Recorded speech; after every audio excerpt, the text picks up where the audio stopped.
আকাশবাণী কলকাতা। স্থানীয় সংবাদ পড়ছি শুভ্রা চক্রবর্তী। বিশেষ খবর। এক দেশ এক ভোট সংক্রান্ত দুটি বিল আজ লোকসভায় পেশ হয়েছে। বিরোধীরা এর তীব্র প্রতিবাদ জানিয়েছেন। প্রতিবেশী দেশে বর্তমান অস্থিরতার প্রেক্ষিতে এবার গঙ্গাসাগর মেলায় রাজ্য সরকার বাড়তি সতর্কতামূলক ব্যবস্থা নিচ্ছে। পুণ্যার্থী ও গঙ্গাসাগরের বাসিন্দাদের সুবিধার জন্য রাজ্য সরকার লট নম্বর ৮ এবং কচুবেড়িয়ার মধ্যে মুড়িগঙ্গার ওপর ৪ বছরের মধ্যে সেতু তৈরির কাজ শেষ করবে। মুখ্যমন্ত্রী আজ বাংলার বাড়ি প্রকল্পের আওতায় ১২ লক্ষ মানুষকে বাড়ি তৈরির প্রথম পর্যায়ে ৬০,০০০ টাকা দেওয়ার সূচনা করেছেন। নদিয়ার কল্যাণীর এইমসে অত্যাধুনিক অপারেশন টেবিল ও অ্যানাস্থেশিয়া ওয়ার্কস্টেশন তৈরি করার জন্য পাওয়ার গ্রিড কর্পোরেশন অফ ইন্ডিয়ার পক্ষ থেকে ৫,৩৭,০০,০০০ টাকার একটি প্রকল্প হাতে নেওয়া হয়েছে। বিজয় দিবস উদযাপনের অঙ্গ হিসেবে রাজ্যপাল সিভি আনন্দ বোস আজ রাজভবনে মুক্তিযুদ্ধে অংশগ্রহণকারী প্রতিনিধিদের সঙ্গে মিলিত হয়েছেন। আসছে বিস্তারিত খবরে। এক দেশ এক নির্বাচন সংক্রান্ত দুটি বিল আজ লোকসভায় পেশ করা হয়। এরপরে শুরু হয় বিরোধীদের হই হট্টগোল।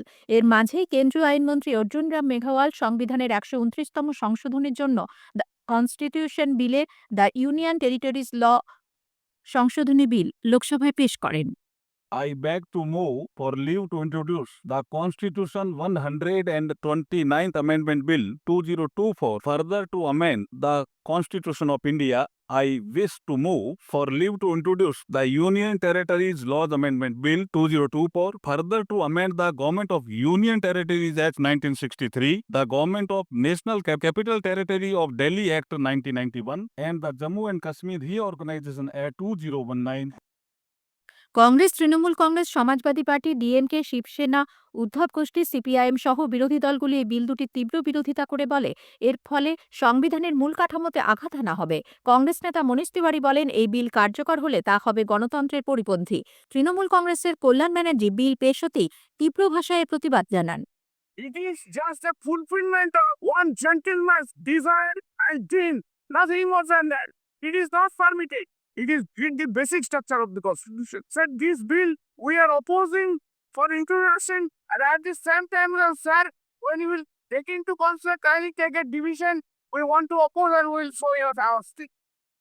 লোকসভা দলের নেতা সুদীপ বন্দ্যোপাধ্যায় বলেন, কেন্দ্র গণতান্ত্রিক প্রক্রিয়া সরকার চালানোর প্রতি বিশ্বাস হারাচ্ছে। এই ব্যবস্থা চালু হলে কোনো রাজ্যের সরকার পড়ে গেলে সেক্ষেত্রে কি হবে সেই প্রশ্ন তোলেন তিনি। বিলটি আরও বিবেচনার জন্য যৌথ সংসদীয় কমিটিতে পাঠানোর প্রস্তাবও দেওয়া হয়। সংসদ বিষয়ক মন্ত্রী কিরেন রিজিজু বলেছেন, এক দেশ এক নির্বাচন জাতির কাছে অত্যন্ত গুরুত্বপূর্ণ। এটি কার্যকর হলে সামগ্রিকভাবে গোটা দেশ উপকৃত হবে। এদিকে এক দেশ এক নির্বাচন বিলটি আইনে পরিণত হলে দেশের অর্থনীতি মজবুত হবে বলে প্রাক্তন রাষ্ট্রপতি তথা এ সংক্রান্ত কমিশনের চেয়ারম্যান রামনাথ কোবিন্দ মন্তব্য করেছেন। আজ রাজারহাটে বিশ্ববঙ্গ কনভেনশন সেন্টারে আয়োজিত এক অনুষ্ঠানে তিনি বলেন, वन नेशन वन इलेक्शन अभी तक जितनी भी देश में कमेटियां बनी हैं, पार्लियामेंट्री कमेटी बनी है, दूसरी आई है, उन सबका आपको एक स्थान पे मिले। देश में एक साथ चुनाव हुआ करेंगे 5 वर्षों में। जब ये लागू हो जाएगी, जीडीपी ग्रोथ का रेशियो जो है 1 से 1.5% ऑटोमेटिकली बढ़ जाएगा। প্রতিবেশী দেশে বর্তমান অস্থিরতার প্রেক্ষিতে এবারের গঙ্গাসাগর মেলা নিরাপত্তা নিয়ে রাজ্য সরকার বাড়তি সতর্কতামূলক ব্যবস্থা নিচ্ছে। নবান্নে আজ গঙ্গাসাগর মেলা প্রস্তুতি বৈঠকে মুখ্যমন্ত্রী মমতা ব্যানার্জি রাজ্য পুলিশ, নৌসেনা, উপকূলরক্ষী বাহিনীকে বাংলাদেশ সীমান্ত ও সংলগ্ন জলপথে যৌথ নজরদারির পরামর্শ দিয়েছেন। গত কয়েক বছর ধরেই গঙ্গাসাগরে আসা পুণ্যার্থীদের জন্য বিনামূল্যে ৫ লক্ষ টাকার দুর্ঘটনা বীমার ব্যবস্থা করছে রাজ্য সরকার। এবারেও তার ব্যতিক্রম ঘটছে না বলে ঘোষণা করেন মুখ্যমন্ত্রী। সেই সঙ্গে মেলায় আগত পুণ্যার্থীদের যাতায়াতের সুবিধার জন্য ১,১৫০টি লঞ্চের পাশাপাশি ৩২টি ভেসেল ও ৯টি বার্জের ব্যবস্থা থাকছে।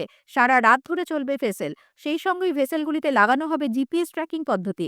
ধর্মতলা চত্বর থেকে পুণ্যার্থীদের সাগরে পৌঁছে দিতে ২৫০০ সরকারি বাসের পাশাপাশি ২৫০টি বেসরকারি বাসও থাকছে। প্রসঙ্গত, আগামী বছর গঙ্গাসাগর মেলা শুরু হবে ৮ই জানুয়ারি থেকে ১৭ই জানুয়ারি পর্যন্ত।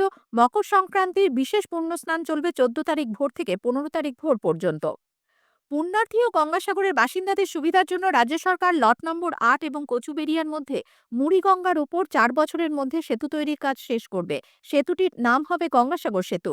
মুখ্যমন্ত্রী মমতা ব্যানার্জি আজ নবান্নে আসন্ন গঙ্গাসাগর মেলার প্রস্তুতি নিয়ে বৈঠকে বলেন, ৫ কিলোমিটার দীর্ঘ ৪ লেনের এই সেতু তৈরির জন্য রাজ্য সরকারের নিজস্ব তহবিল থেকে ১,৫০০ কোটি টাকা খরচ হবে। বিস্তারিত প্রকল্প রিপোর্ট তৈরির পরেই সেতু তৈরির জন্য দরপত্র ডাকার কাজ শেষ হয়েছে বলে তিনি মুখ্যমন্ত্রী জানিয়েছেন। গভীর সমুদ্রে মাছ ধরতে গিয়ে জলসীমা লঙ্ঘনের দায়ে রাজ্যের যে ৯৫ জন মৎস্যজীবী বাংলাদেশের জেলে বন্দী রয়েছেন, আগামী বৃহস্পতিবারের মধ্যে তারা রাজ্যে ফিরবেন বলে মুখ্যমন্ত্রী জানিয়েছেন। অন্যদিকে এ রাজ্যে বাংলাদেশের যে মৎস্যজীবীরা আটকে রয়েছেন তাদেরও ছেড়ে দেওয়া হবে। আজ নবান্নে গঙ্গাসাগর মেলা নিয়ে প্রস্তুতি বৈঠকে তিনি বলেন, জলে পড়ে গিয়ে এ রাজ্যে যে মৎস্যজীবীর মৃত্যু হয়েছে, বিপর্যয় মোকাবিলা দপ্তরের তরফে তার পরিবারকে এককালীন ২ লক্ষ টাকা আর্থিক সাহায্য দেওয়া হবে। বাংলার বাড়ি প্রকল্পের আওতায় রাজ্য সরকার আরও ১৬ লক্ষ গ্রামীণ আবাস তৈরি করবে। এই প্রকল্পের আওতায় ১২ লক্ষ মানুষকে বাড়ি তৈরির প্রথম পর্যায়ে ৬০,০০০ টাকা দেওয়ার সূচনা করেন মুখ্যমন্ত্রী মমতা ব্যানার্জি। আজ তিনি বলেন, আমরা যেমন সার্ভে করেছি তেমনি সরাসরি মুখ্যমন্ত্রী পোর্টালেও অনেকে অ্যাপ্লাই করেছে। ৩ বছরে ৬৯টা টিম পাঠিয়েছিল কেন্দ্রীয় সরকার। যা দেখতে চেয়েছে, যা জানতে চেয়েছে সবকিছুই রিপ্লাই দেওয়া হয়েছে। তা সত্ত্বেও কোনো লাভ হয়নি, তারা কেউ কোনো বাড়ির টাকা পায়নি। কিন্তু তা সত্ত্বেও আমরা থেমে নেই। আমরা যখন কথা দিয়েছি ১২ লক্ষ লোকের, তা আমরা এখন দেব। স্থানীয় সংবাদ শুনছেন আকাশবাণী কলকাতা কেন্দ্র থেকে। এখন বিরতি।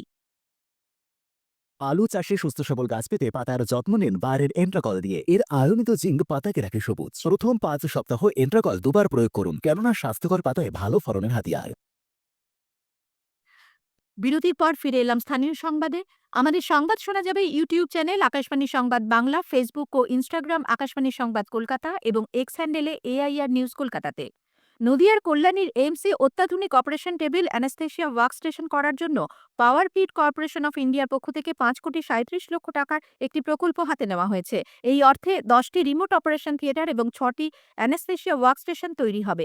এ সংক্রান্ত মৌ স্বাক্ষরিত হওয়ার পর পাওয়ার গ্রিডের নির্বাহী পরিচালক অমিতাভ বরার জানালেন, कल्याणी में जो एम्स स्थापित हुआ, यहाँ पे हम लोग अभी रिसेंटली 5.37 करोड़ का, इसमें 10 number remote operation theatre OT table और 6 नंबर एनास्थेसिया वर्क स्टेशन CSR की तहत हम दे रहे हैं, जो कि एम्स के लिए बहुत ही लाभदायक होगा और इनका कैपेसिटी जो अभी चल रहा है इनमें काफी बढ़ाव होगा।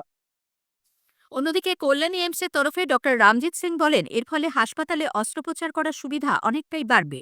सबसे अच्छी सुविधा है कि हमारा already state of art operation theatres हैं, उसमें एक अच्छे क्वालिटी की ओटी टेबल भी आ जाएगी और एनेस्थीसिया वर्क स्टेशन, तो हमारा ऑपरेशन का काम जो है और भी तेजी से बढ़ जाएगा। अभी हम लोग 9 रेगुलर ओटी चला रहे हैं और साथ में 2 ट्रॉमा इमरजेंसी की ओटी चल रही है। আর্থিক প্রতারণা কাণ্ডে ইডি আজ সকাল থেকে কলকাতার নিউ আলিপুর, দমদম এবং হাওড়ার বিভিন্ন এলাকায় তল্লাশি ও জেরা চালায়। হাওড়ার ঘুষুরিতে আজ সকালে গিরিশ ঘোষ রোডের একটি আবাসনে কয়লা ব্যবসায়ী কৈলাস সরফের ফ্ল্যাটে ইডির আধিকারিকরা হানা দিলে এলাকায় তীব্র চাঞ্চল্য ছড়ায়। কেন্দ্রীয় বাহিনী তল্লাশি চলাকালীন সম্পূর্ণ আবাসনটি ঘিরে রাখে। এছাড়াও হুগলির বৈদ্যবাটিতে এক বেসরকারি সংস্থার কর্মী শান্তনু পোদ্দারের বাড়িতেও চলে তল্লাশি। অন্যদিকে গড়িয়াহাটের ম্যান্ডেফিলা গার্ডেন্সে ব্যবসায়ী সঞ্জয় সুরেখা এবং টালিগঞ্জের ব্যবসায়ী অজয় পোদ্দারের বাড়িতেও হাজির হয় ইডির আধিকারিকরা। দমদম ক্যান্টনমেন্ট এলাকায় ব্যবসায়ী সঞ্জয় গুপ্তার বাড়িতেও চলছে তল্লাশি। নিয়োগ দুর্নীতিতে অভিযুক্ত সুজয় কৃষ্ণ ভদ্র ওরফে কালীঘাটের কাকুকে সিবিআই শোন অ্যারেস্ট করেছে। আধিকারিকরা তাকে হেফাজতে নিতে জেলে যাচ্ছেন। শনিবার পর্যন্ত তিনি সিবিআই হেফাজতেই থাকবেন। এর পাশাপাশি আদালত এও নির্দেশ দিয়েছে, শারীরিক অসুস্থতার জন্য জেল হাসপাতাল থেকে তাকে কোনো কেন্দ্রীয় হাসপাতালে ভর্তি করে বোর্ড গঠনের মাধ্যমে সিদ্ধান্ত নেওয়া হবে তাকে হাসপাতালেই রাখা হবে নাকি সিবিআই হেফাজতে। এর আগে আদালত বারবার সুজয় কৃষ্ণকে সশরীরে হাজির হতে বললেও অসুস্থতার কারণ দেখিয়ে তিনি এড়িয়ে যান। আজ ব্যামশাল আদালতে তাকে ভার্চুয়ালি পেশ করা হয়।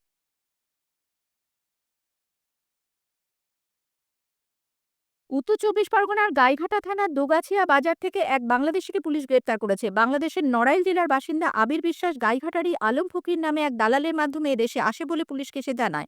বৈধ কাগজপত্র না থাকায় পুলিশ আবিরকে গ্রেপ্তার করে, ধরা হয় আলম ফকিরকেও। দুজনকে বনগাঁ আদালতে তোলা হলে ১৪ দিনের জেল হেফাজতের নির্দেশ দেওয়া হয়। বিজয় দিবস উদযাপনের অঙ্গ হিসেবে রাজ্যপাল সিভি আনন্দ বোস আজ সকালে রাজভবনে মুক্তিযুদ্ধে অংশগ্রহণকারী দুদেশের প্রতিনিধিদের সঙ্গে মিলিত হন। মুক্তিযুদ্ধে ভারতীয় সেনাবাহিনীর এবং সেদেশের মানুষের বীরত্বের কথা উল্লেখ করে রাজ্যপাল বলেন, এই যুদ্ধ জাতীয়তাবাদ থেকে আন্তর্জাতিকতাবাদে উত্তীর্ণ হওয়ার কথা বলে। শেষ করার আগে স্থানীয় সংবাদের বিশেষ কিছু অংশ আরও একবার। এক দেশ এক ভোট সংক্রান্ত 2টি বিল আজ লোকসভায় পেশ হয়েছে। বিরোধীরা এর তীব্র প্রতিবাদ জানান। প্রতিবেশী দেশে বর্তমান অস্থিরতার প্রেক্ষিতে এবার গঙ্গাসাগর মেলায় রাজ্য সরকার বাড়তি সতর্কতামূলক ব্যবস্থা নিচ্ছে। মুখ্যমন্ত্রী আজ বাংলার বাড়ি প্রকল্পের আওতায় ১২ লক্ষ মানুষকে বাড়ি তৈরির প্রথম পর্যায়ে ৬০,০০০ টাকা করে দেওয়ার প্রকল্পের সূচনা করেছেন। খবর শেষ হলো।